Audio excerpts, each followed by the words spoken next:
Денеска ќе зборувам за буџетот на малку поразличен начин од обично што се случува дискусијата во собранието. Мене ова ми е втор ребаланс на буџетот како пратеник. Еден ребаланс доживеав откако се случи трансферот на власт. Тоа беше ребаланс за изменување на желбите на новата власт од оние кои биле на претходната власт. Сега веќе имаме ребаланс на буџет кој го скрои овој мандат и оваа влада од самиот почеток. Сега правиме негов ребаланс и можеби за оние кои се поискусни од мене во ова собрание, веројатно вие знаете, поминувајќи многу буџети и ребаланси на буџети, што е најприоритетно да се зборува, што сметате дека најмногу ја одразува реалноста во бројки, дали ја одразува реалноста во приоритетите, какви резултати може да очекуваат луѓето. И јас се согласувам дека таква дискусија е потребна, како што го отвори говорот министерката со епитети дека овој буџет ќе донесе до макроекономска стабилност и до финансиска консолидација, и се е тоа во ред. И се е тоа во ред. Но јас денеска сакам за буџетот да зборувам на едно лично ниво, бидејќи вчера пред да се случи оваа седмица, имав прилика низ личен пример да погледнам на реперкусиите на нашите политики во ова собрание на еден малку поразличен начин.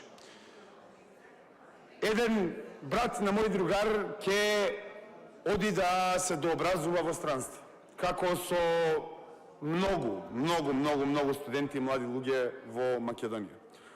До сега, затоа што сум бил во возрастна група која била во раните 20, во средните 20 години, тек сега влегувам во некои други години и мислам дека за прв пат во животот на едно лично ниво ме погоди оваа миграција. Затоа што кога си малку помлад, мигрирањето во Република Македонија, верувајте, звучи многу логично. Кај младите мигрирањето се охрабрува. Кај младите звучи мигрирањето атрактивно. Младите целат и се стремат да мигрираат и да се иселат од Република Македонија.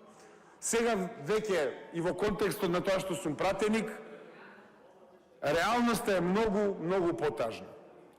Мигрирањето на овие млади луѓе е директен продукт на овие ребаланси на буџети, на носењето на буџетите и крајно поради скривањето на реалноста во вакви флоскули економски, кои треба да прикажат просперитет, да прикажат стабилност, додека општеството екзистенцијално гори, да ги зацкријат маките и болките на луѓето кои се приморани да мигрираат, да зборуваме за макроекономски стабилности, додека семејствата во Република Македонија се разорени, нестабилни и нападнати директно од државниот апарат и од економската политика која тој државен апарат ја дозволува. Во овој личен пример имаме дете кое мигрира, кое се бави со large language models, тоест со колоквијално речено вештачка интелигенција. И тој ќе оди да се дообразува во Хамбург на Институт за вештачка интелигенција. И не само ваков пример на луѓе, кои всушност треба да ја носат иднината на Република Македонија. Не само тие, туку и во многу поголема пропорција, оние кои работат физички работи, оние кои треба нам да ни бидат кичмата на економијата, почитувани колеги пратеници, и да ја движат економијата, затоа што мислам дека многу често вие заборавате дека работниците и обичните луѓе се тие кои ја движат економијата, а не вашите неолиберални филозофи.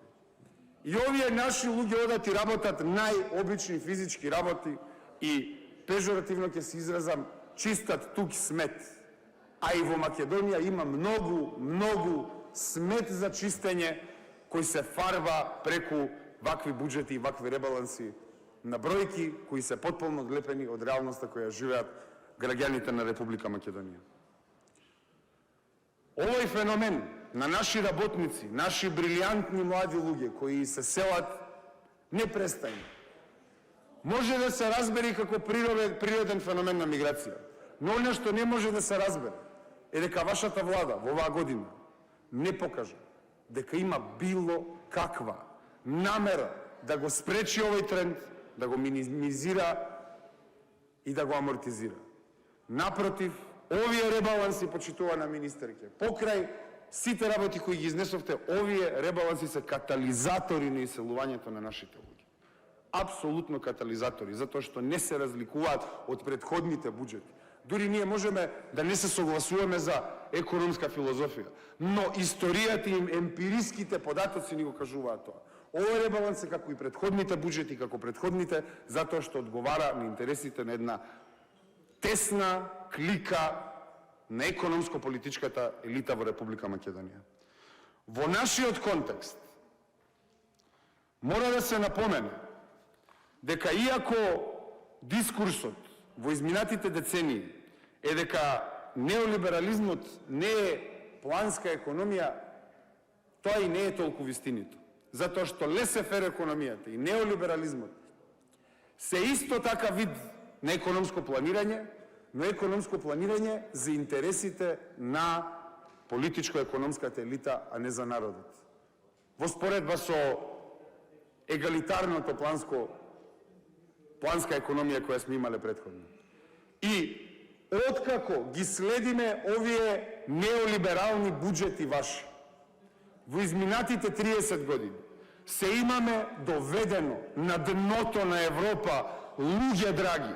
Голем дел од вас, јас не сум роден, голем дел од вас сте родени во една држава претходна, која имала многу поразлична реалност. Овие политики не имаат донесено на дното во Европа. Овие политики се причината за параметрите кои ги гледаме и за маката која луѓето ја имаат. И се директен продукт на тенденцијата за приватизирање на секое јавно добро. И тоа приватизирање на јавните добра првично се прави заради личните интереси на политичката елита. Но пропратно, во изминатите 20-25 години, нашата национална буржуазија ги нема земено клучните инфраструктурни елементи на економијата во своји раце, туку ги има предадено на странски капитал. Почитувани пратеници, клучните ресурси во Македонија и ресори кои може да ја хендикепираат економијата се во раце на странски капитал и вие тука ништо спорно не гледате. Туку ќе прикажувате метрики за некаква стабилност. Кога толку многу елементи, да не ги набројуваме, електродистрибуцијата, телекомуникациите и многу други работи, кои имате дозволено да се приватизираат, сега може да ни ја хендикепираат економијата и со тоа, ве молам пратете внимателно, ја намалуваат демократската партиципација на нашите граѓани во своето општество и во својата политика. Затоа што вие, нивните представници, не можете докрај да ги представувате нивните интереси, затоа што знаете дека морате цело време да влегувате во компромиси со тие приватни елементи. И тие приватни елементи вам не ви дозволуваат да бидете државници, не ви дозволуваат да покажете визија, не ви дозволуваат да вбризгате надеж во општеството, затоа што ние знаеме дека морате да слугувате на приватниот интерес кој може да ве тргне од власт. Тоа е најголемиот проблем. Што менувајќи политички гарнитури никогаш не ја менуваме економската елита која директно ги произведува овие буџети. Зошто на овој начин се зборува? Затоа што главната расправа требаше да се случи на комисиската расправа. Што сега да зборуваме кога сите амандмани на опозицијата беа одбиени? Што треба да зборуваме? Повторно како папагали да ги повториме сите критики на буџетот и да кажеме што ние сметаме дека треба да се подобри? Не, тоа е апсурдно. Тоа не е реално, тоа не е вистинито, тоа е перформанс, а не вистинска работа за подобрување на животот на луѓето. Јас не ве разбирам. Еден амандман на опозицијата да не прифатите.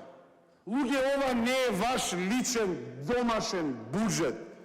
Ова е државен буџет кој треба да ги одразува интересите на сите граѓани. Во опозицијскиот блок има стотици илјади гласови кои ја представуваат волјата на огромен дел на нашата популација. Како дозволувате вашиот авторитарен нарав да ги минимизира желбите на огромен дел на популацијата?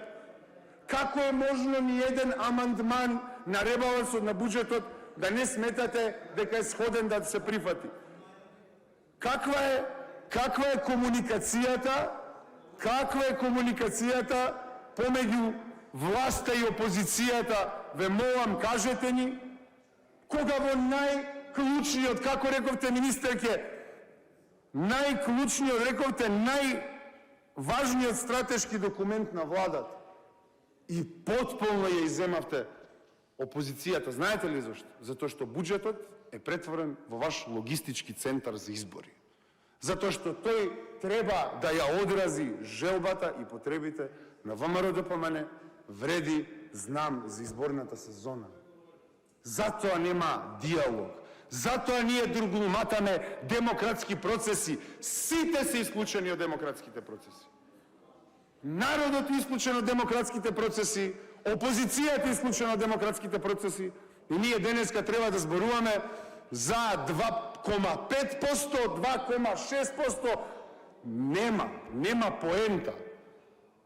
Затоа што е измишна дискусијата. Во амандманите кои ги предложи опозицијата, зошто е проблематично, еден пример ќе ви дадам. Нашиот премиер, нашиот заеднички премиер, на оваа говорница рече дека ќе станеме извозници на енергенси.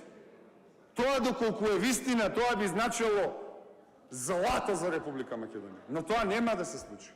Затоа што покрај сите ветувања, како и сите претходни власти, Чебрен и понатаму го немаме во буџетот. Ама затоа имаме задолжување од 7 милиарди евра.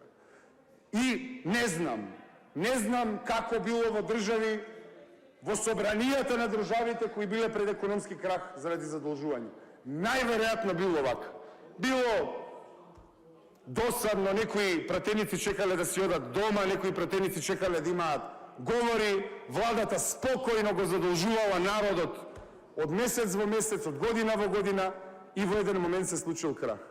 Најверојатно, почитувани колеги пратеници, ние учествуваме во затишјето пред бурата. Бурата која ќе дојде со сите камати кои ќе треба да ги плати овој народ. И апсолутно ќе ги плати овој народ. И веќе ги плаќа на многу експлицитен начин. На експлицитен начин кој му ја одзема можноста за прогрес и за подобрување на животните услови. Зошто? Затоа што во овој буџет за инфраструктура имаме 172 милиони евра, за камати 233 милиони евра. Тоа е веќе реалноста за Република Македонија. Реализација на капитални проекти имаме 20%, реализација на позадолжување 95%. Република Македонија ја води влада која буџетот го смета за свој домашен буџет, личен. Личен буџет за кој нема потреба да има дискусија, за кој нема потреба усогласување на државни приоритети, за кој нема потреба за развивање на сопствено производство, за кој нема потреба за развивање на енергетска независност, за која нема потреба спречување на масовниот екзодус на граѓани од Република Македонија. Има за цел да ја нахрани политичката елита која ги донесе на власт и која треба да ги задржи на власт, затоа што тоа е математиката на нашите политичари. За растот на БДП-то, вашето министерство на почетокот на годината проектираше 3,7%, сега сте поправени на 3%.